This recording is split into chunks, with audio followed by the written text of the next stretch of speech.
రాష్ట్రంలో ప్రముఖ పుణ్యక్షేత్రంగా విరాజిల్లుతున్న కాణిపాక వరసిద్ధి వినాయక స్వామి దేవస్థానంలో మంగళవారం నూతన పాలక మండలి ప్రమాణ స్వీకారం చేసింది. గత పాలక మండలి చైర్మన్ అగరంపల్లి మోహన్ రెడ్డికి పదవీకాలం మరో 2 సంవత్సరాలు ప్రభుత్వం పొడిగించిన నేపథ్యంలో ఆయన రెండోసారి చైర్మన్ గా ప్రమాణ స్వీకారం చేశారు. పుతలపట్టు ఎమ్మెల్యే ఎంఎస్ బాబు దేవస్థానం ఈవో వెంకటేశు వారి చేత కాణిపాక దేవస్థానం వద్ద ఉదయం 8:30 గంటలకు ప్రమాణ స్వీకారం చేయించారు. రెండవసారి వరసిద్ధి వినాయక స్వామి వారి ఆశీర్వాదంతో నియమించబడడం సంతోషంగా ఉందని, ఆలయ అభివృద్ధిలో తాము భాగస్వాములు అయినందుకు సంతోషంగా ఉందని పాలక మండలి సభ్యులు తెలిపారు.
स्वामी वेनक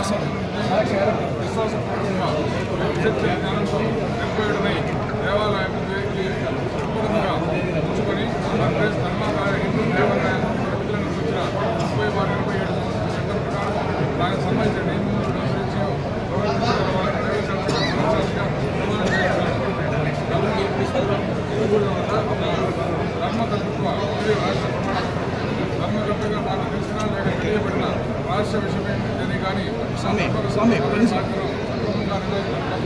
ఏ వ్యక్తులు కానీ సంవత్సరంలో కానీ పరోక్షంలో కానీ తెలుగుగా రహస్యంగా ఉంటుందని అందు మూలంగా దేవుడి సచ్చిగా ప్రమాణం చేస్తున్నాను.